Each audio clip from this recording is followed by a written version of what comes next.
Hello, good morning. അപ്പോൾ സമയം ഇപ്പോൾ 6 മണിയായി. പക്ഷേ നല്ല ഇരുട്ടായിട്ട് തന്നെ കേട്ടോ ഇരിക്കുന്നത്. ഞാൻ പാലിൻ്റെ കുപ്പി വച്ചു. നമുക്കിന്ന് രാവിലത്തെ പരിപാടിയിലേക്ക് കിടക്കാം. അപ്പുമോന് പനിയായതിന് ശേഷം ഞാൻ ഇത്രയും രാവിലെ എണീറ്റിട്ടില്ല കേട്ടോ. അതിന് മുമ്പ് എണീക്കുമായിരുന്നു. അപ്പം ഞാനങ്ങനെ വലതുകാല് വെച്ച് എൻ്റെ തട്ടകത്തിലേക്ക് കയറി. അപ്പം രാവിലെ എഴുന്നേറ്റ് കഴിഞ്ഞാൽ ആദ്യം ഞാൻ ചെയ്യുന്നത് എന്താണെന്ന് വെച്ചാൽ വെള്ളം തിളപ്പിച്ച് വയ്ക്കും. കാരണം ചീച്ചേട്ടനൊക്കെ രാവിലെ എണീറ്റ് കഴിഞ്ഞാൽ ഇപ്പം ചൂടുവെള്ളം എന്ന് ചോദിക്കും. അപ്പം ആ സമയത്ത് ചൂടുവെള്ളം ഉണ്ടാക്കാൻ പോകണ്ടല്ലോ, നമുക്ക് പെട്ടെന്ന് കൊണ്ട് വെക്കാമല്ലോ. പണ്ടൊക്കെ രാവിലെ ചായ ആയിരുന്നു അവിടെ കുടിക്കുന്നത് കേട്ടോ. പക്ഷെ ഞാൻ ആ ശീലം മാറ്റിയിട്ടുണ്ട് ഗൈസ്. ഞാൻ ആ ശീലം മാറ്റിയിട്ടുണ്ട്. ചായ നല്ലതല്ല ശരീരത്തിന്. പക്ഷെ മെയിൻ കാരണം എന്താണെന്നറിയോ, ഞാനൊന്നും ചായ കുടിക്കത്തില്ല. അപ്പം പിന്നെ അല്ലെങ്കിലും ചായ ബോഡിക്ക് നല്ലതല്ലല്ലോ. വല്ലപ്പോഴും ഒക്കെ കുടിക്കുന്ന പോലെയല്ല നമ്മൾ എന്നും വെറും വയറ്റിൽ ഇങ്ങനെ ചായ കുടിക്കുന്നത്. എന്നും വെറും വയറ്റിൽ നമ്മൾ നല്ല തിളപ്പിച്ചാറിയ വെള്ളം കുടിക്കുകയാണെങ്കിൽ അത്രയും നല്ലതാണ്.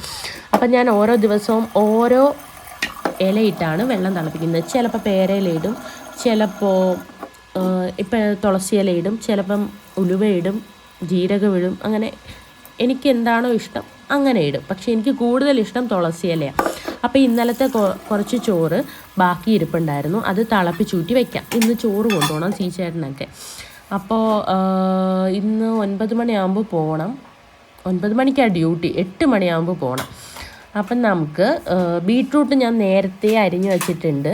ചിക്കനൊക്കെ ഞാൻ ഇന്നലത്തെ വീഡിയോ കണ്ടതാണെങ്കിൽ നിങ്ങൾക്കറിയാം. ഞാൻ എല്ലാം അരപ്പ് തേച്ച് വൃത്തിയാക്കി ഫ്രിഡ്ജിൽ തന്നെ വച്ചേക്കാണ്.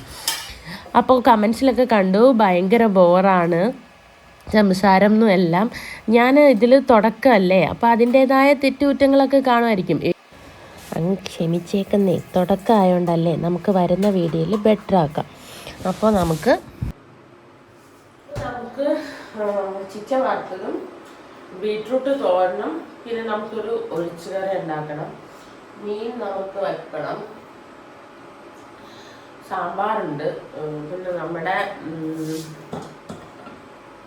ദോശ മാവ് കാണാൻ പറ്റുന്നുണ്ടോ? ദോശ മാവ് ഉണ്ട്. ചിലപ്പോൾ ദോശ ഉണ്ടാക്കും നമ്മൾ, ചിലപ്പോൾ നമ്മൾ ഇഡ്ഡലി ഉണ്ടാക്കും. അപ്പം ഞാൻ തോരന് വേവിക്കാൻ വെച്ചു കേട്ടോ. ഞാൻ എണ്ണയിട്ട് കടുകൊന്നും വറക്കത്തില്ല. തോരൻ നമ്മൾ എന്തെങ്കിലും ഫംഗ്ഷൻ ഉള്ളപ്പോഴേ അങ്ങനെ ചെയ്യാറുള്ളൂ. ഇതിൻ്റെ അകത്ത് കുറച്ച് ഉപ്പിട്ട് വേവിക്കാൻ വെച്ചിട്ട് അവസാനം ഇച്ചിരി അരപ്പ് ചെയ്യും. അടുപ്പ് ഒഴിവില്ല. അപ്പം നമ്മുടെ വെള്ളം തിളച്ചുകൊണ്ടിരിപ്പുണ്ട്. അരി തിളച്ചാണ്, മീൻകറി തിളച്ചെന്ന് തോന്നുന്നു. മീൻ റെഡിയായി. നമുക്ക് സാമ്പാറും കൂടെ റെഡിയാക്കി മാറ്റി വയ്ക്കാം. ഓക്കെ. അപ്പം ഞാൻ സാമ്പാറിന് ഇന്നലെ പരിപ്പും കഷ്ണവും ഇന്നലെ വേവിച്ച് വയ്ക്കും കേട്ടോ. അതായത് തലേന്ന് രാത്രി വേവിച്ച് വയ്ക്കും ഉറങ്ങുന്നതിന് മുമ്പ്. അപ്പം രാവിലെ നമുക്കതൊന്ന് തിളപ്പിച്ചിട്ട് അതിലേക്ക് അരപ്പ് ചേർത്താൽ മാത്രം മതി, എളുപ്പമായിരിക്കും. അപ്പം എൻ്റെ സാമ്പാർ ഇവിടുത്തെ തിളക്കട്ടെ. തിളച്ച് കഴിയുമ്പോൾ നമുക്കിതിൽ അരപ്പ് ചേർക്കാം. ഞാൻ എങ്ങനെയാണ് സാമ്പാർ വെക്കുന്നതെന്ന് കാണിച്ചു തരാം. പിന്നെ വെള്ളം തിളച്ചു.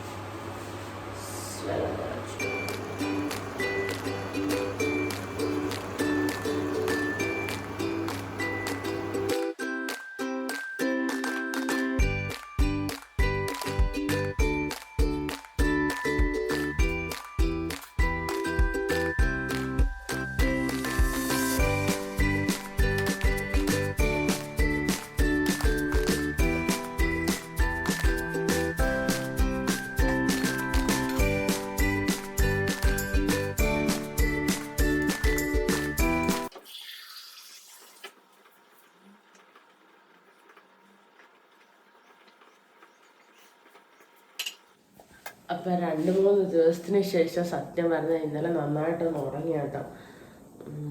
അപ്പു ഉറങ്ങി. അപ്പുവിന് പനിയൊക്കെ കുറഞ്ഞു ഒക്കെ തുടങ്ങി. ഫുഡൊക്കെ കുറച്ച് കഴിക്കാൻ തുടങ്ങി. സത്യം പറഞ്ഞാൽ ഉറങ്ങിയോണ്ടാണ് 6 മണിക്കൊക്കെ എണീറ്റ്. കുറേ ദിവസമായി ഇങ്ങനെ എണീറ്റിട്ട്. ലേറ്റാവുമായിരുന്നു. കാരണം കുഞ്ഞിനും വയ്യ, രാത്രി ഉറക്കവും ശരിയാവുന്നില്ല. അതുകൊണ്ട് അപ്പോൾ നമ്മുടെ സാമ്പാർ തിളച്ചിട്ടുണ്ടേ. ഇനി നമുക്കിതെടുത്ത് മാറ്റി വെച്ചിട്ട് ഇതിൽ അരപ്പ് ചേർക്കണം.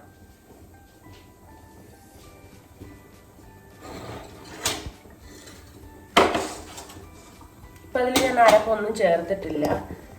ഇതിലേക്ക്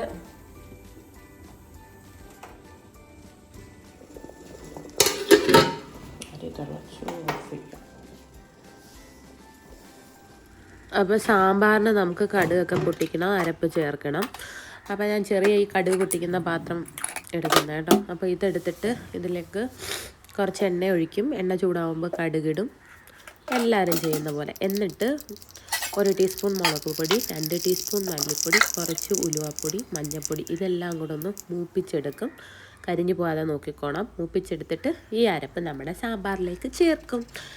സാമ്പാർ റെഡി. ഒരു പ്രത്യേക ടേസ്റ്റാണ് ഇങ്ങനെ ചെയ്യുമ്പോൾ.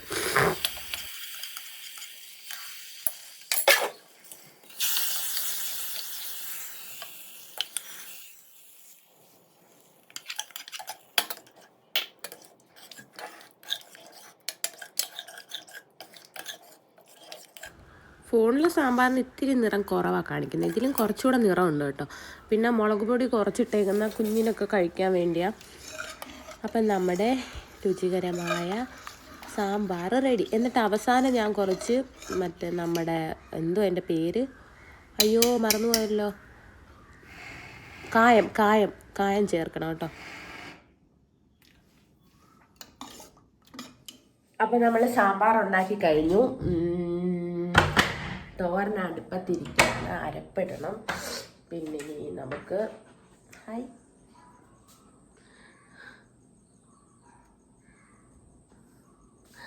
നമുക്ക് ചോറ് തിളപ്പിച്ച് വെച്ചു. ഇനി ചിക്കൻ വറക്കണം. തോരനുള്ള സാധനങ്ങൾ അരച്ചെടുക്കാം.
ചോറ് പൊതിയ സമയമായപ്പോഴാണ് ചോറ് കൊണ്ടുവന്ന പാത്രം സുലുവിൻ്റെ വീട്ടിലിരിക്കുക.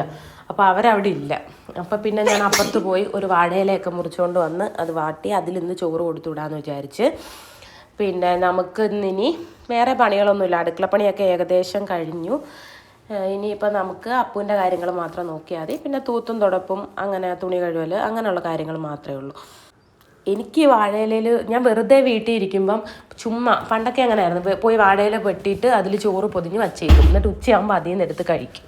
അങ്ങനൊരു ഇത് എന്നോട് എപ്പോഴും കുറച്ച് ചോറേ വയ്ക്കാവേന്ന് പറയുക. പക്ഷെ ഞാൻ വെക്കുമ്പോൾ എപ്പോഴും ഈശ്വര തികഞ്ഞില്ലെങ്കിലോ, വിശപ്പ് മാറിയില്ലെങ്കിലോ എന്ന് വിചാരിച്ച് ഞാൻ ഇച്ചിരി തോന്നിയ ചോറ് അധികം വെക്കും കേട്ടോ. എല്ലാവരും അങ്ങനെ ആയിരിക്കും. എനിക്ക് മനസ്സിലിങ്ങനെ തികഞ്ഞില്ലേലോ വിശന്നാലോ എന്നുള്ള ചിന്ത എപ്പോഴും ഇങ്ങനെ ഉണ്ട്.